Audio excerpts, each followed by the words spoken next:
Robert Kiyosaki is an American businessman, a real estate investor, and author of the book famously known as Rich Dad Poor Dad. In his book, Rich Dad Poor Dad, he talks about growing up with two fathers. One is his real father, and the second is his best friend's father, who is an entrepreneur. Over the course of all of his books, he talks about how his two fathers shaped his thoughts around money and business. And he also talks about the most important things you need to know about investing properly so you can become financially free. So in today's video, I'm gonna talk about the 5 takeaways that I got from all of his books that have helped me become a real estate investing millionaire by the age of 30. Let's get into the video. Now, if you want to be a rich dad or a rich mom like Robert Kiyosaki, you need to buy more assets. Now, my favorites are real estate investing by far, but you can also buy great quality assets like stocks, crypto, and maybe bonds as well. Because here's the thing, you will never achieve total financial freedom, almost never, being an employee. You need to be self-employed or an investor, which is what he really talks about, because not everybody can be employees, but everybody can be an investor to the point where it replaces their income or just provides so much wealth that they can eventually retire early. Now, the whole premise behind this is that you wanna be investing always and forever. Just like Warren Buffett says, you wanna make money while you sleep, or you will be working until the day you die. So you wanna keep investing, you wanna keep buying quality stocks like the S&P 500 or the top 5 companies in the S&P 500, which is Google, Amazon, Tesla, Apple, companies like that. Or better yet, like I said, real estate, because real estate is absolutely proven. It has made the most amount of millionaires, the most amount of guaranteed millionaires throughout history. So you wanna buy a ton of real estate and keep buying it because the compound growth effect is just crazy. Meaning the more you buy assets and the longer you hold them, the more they appreciate in value. And for real estate, the more they get paid down every month thanks to your tenants. So your spread and your wealth is just growing monthly and monthly, and it's compounding. And if you buy 1, 2, 3, 5, 10 properties, ideally, or more, and they're all doing that, they're all growing at the same time, like you can get so friggin' wealthy so fast, and then you can take that income, take that cash flow, take that wealth, and buy more with it and just keep doubling, tripling, 4xing. It's just absolutely crazy. The power of compound growth, and Rich Dad Poor Dad lays this out so well in all of his books. It totally lit a light bulb in my head and lit a fire under my ass to get going. And thanks to that sound advice, which has been said not just by him, by so many successful investors over time. Like for me, I was a millionaire at 28, multi-millionaire by age 30. I have the option of retiring 5 times over at this age, which I'm now 34, filming this video. So like the freedom that you can get from investing and just doing things that most people have no idea how it works. Like this is basic, I'm telling you, this is basic grade 6 math stuff, but nobody understands. Not professors, not people with master's degrees. Like so few people understand the language of money and the world of investing and business. Principle number 2, use debt to grow your wealth. This is something Robert Kiyosaki talks a lot about. You wanna avoid paying off, your typical loans, your car loans, your student debt. And I know this is controversial. A lot of people are like, whoa. You gotta pay those off. Not really. Those interest rates tend to be much, much lower. We're talking like 2, 3, 5%, especially your student debt. That government debt is like 2%, 3% interest rate. Why would you pay that off? Take your income and put it into something like the S&P 500, which for the past 20, 30 years have always given a 12% return every year, which is kind of the low average. Real estate can easily provide 20% or more. Like 20% is like you don't know what you're doing. 20% is so basic and simple math for just buying a single family house, renting it out in a good area and not touching it. You can easily make 20% from there. If you're investing in crypto, we're getting a little more risky here, but you can make whatever, 30, 40, 100, 400%, a little more risky. But for me, I'd stay more to the stocks and real estate. But like, again, why would you pay off your 3% debt or your 5% car loan when you can take that money and put it into the things I said and make 12 to 20%? Like why would you do that? Take the little money you have when you're starting out in your 20s. You're not making that much money. You're not established yet in the corporate ladder.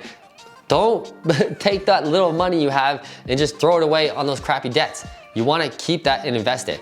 But obviously, bad debt is what you really want to avoid. Buying Gucci stuff, buying Rolex watches, credit card debt, which credit card debt can be 20% or more depending on your credit card. So we definitely want to pay those off. But you see what I'm saying?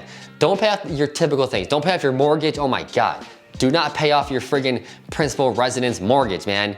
In fact, leverage it, do a HELOC, take money out of it, and buy more houses with it. Are you kidding me? But these are the principles, and this is what the rich do. What I'm telling you is what the rich do. Nobody's gonna tell you this, man. The rich are borrowing and leveraging good debt to buy more good debt, which is assets, stocks, gold, real estate, my favorite being real estate, obviously. That's what the rich are doing. They're not paying off their fucking car loans. I'll be honest with you. Number 3, you wanna maximize expenses and minimize income. I'm gonna let that sit for a second. Did you hear what I said? That sounds very confusing. Maximize debt, expenses, minimize income. So what am I talking about here? Okay, I'm not talking about going and buying crazy shit at Gucci or Las Vegas and having a good time. Okay, what I'm saying is you wanna lower your personal income. Basically, you wanna start a business. Now, this is something that Robert talks about a ton, but when you start a business, you're in a different tax bracket and the government treats you totally differently. So when you're running a business, you get to write off so many things that most people don't. For example, for me being a real estate investor and realtor, I get to write off my phone. I bet you we both need a phone, right? I get to write it off, you don't as an employee.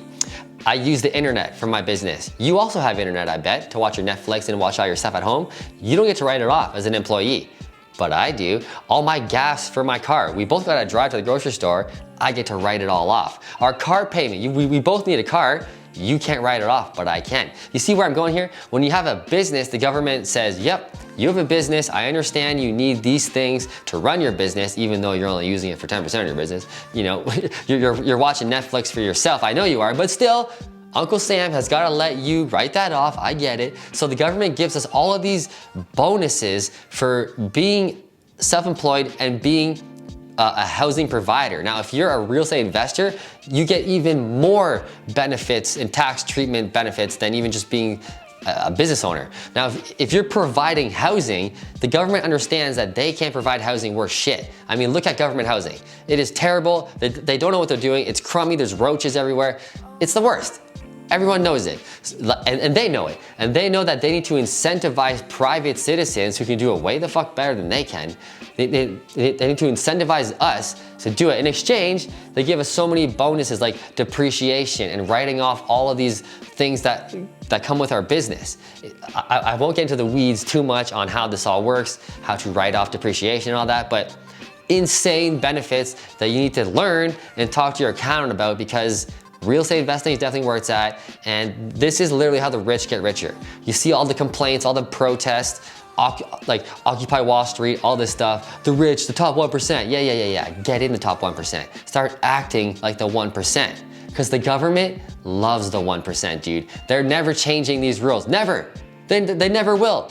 Because they understand they need private citizens to do these things, provide housing, create businesses, provide jobs for citizens so that they can pay more taxes, so the government can take more money for themselves. Whatever, dude, whatever. Just play the game, man. I'm not fighting about how all this stuff is built. I'm just learning the goddamn game, dude. Number 4, acquire the 3 E's, according to Robert Kiyosaki. Education, experience, and excess cash. So for education, very, very simply put, it's not your typical traditional, university, Harvard, Columbia, whatever. We're not going there, dude. We need to educate ourselves about real estate investing, about stock trading, whatever your thing is, whatever you're into. But we need to learn how to do these things very, very well. And you're not gonna find those courses really in normal schooling. It's gonna be other courses from other professionals who are offering those. But educate yourself on how real estate investing works, all these benefits, how to provide good housing, how to attract good quality tenants. These are all the things that you really, really want to focus on. And unfortunately, you got to dig for it on your own. That's how this works, baby. If you want to find something good, typically you got to find it underground, because it's not going to be taught at Harvard. Now, the next thing is experience. So while education is good and learning is good, you won't really learn and let it sink in until you start doing it and have some experience. And once you start making mistakes, I'm telling you, you're going to learn much, much faster. And if you want to try and avoid making all the mistakes, that's never going to happen. You will 100% make mistakes. It sucks, but it's really good because you're going to learn so much more from those mistakes and you won't do it again. So experience is super super important. That's why we always have, you know, the boomers being like, I'm 50 years old, don't tell me what to do, I've been around the block. And you're like, yeah, shut up, boomer. But honestly, now that I'm getting older, 34 years old, yeah, experience, I get it. I'm almost there. I'm almost the one being like, those goddamn Gen Zs, I get it. Experience is the best teacher by far, but don't make too many mistakes. But when you do, learn from it. And last but not least, excess cash, according to Robert Kiyosaki, because recessions will come, dips will come in the market, and you need to have some money set on the sidelines for the education, for the experience, but also to take advantage of these dips and recessions, because now is the time. I'm filming this video in 2023 when the world is madness and everybody's freaking out about interest rates and inflation. Now is the time that we buy. When everybody's running away and dumping all their stocks, dumping all their real estate, now is the time that the savvy, real estate investors start coming in, cleaning up shop, and buying everything up. And last but not least, number 5, start today. Not tomorrow, not Monday, not January 1st.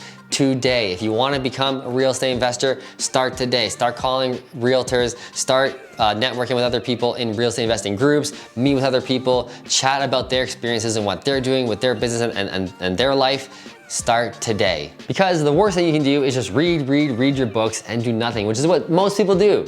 It's so sad.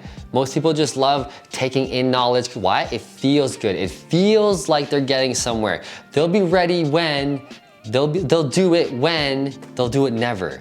Okay? One of the superpowers that I have, honestly, straight up, is just doing it. I just go, dude. When I learn one thing, I only have to learn 25% of it. I'm like, let's go. I'll figure out the other 75% real fucking quick when I figure this out. That's been one of my superpowers, and I've met very few people, honestly, that have that mentality of, I'm just gonna break shit and I'm gonna go. I know I'm gonna mess some things up along the way, but I'm gonna get most of it right. But I'm just gonna start today and run and just give her. Now, if you want more investing tips, check out this next video right here where I teach you how to become a successful real estate investor in 2023. Let's go.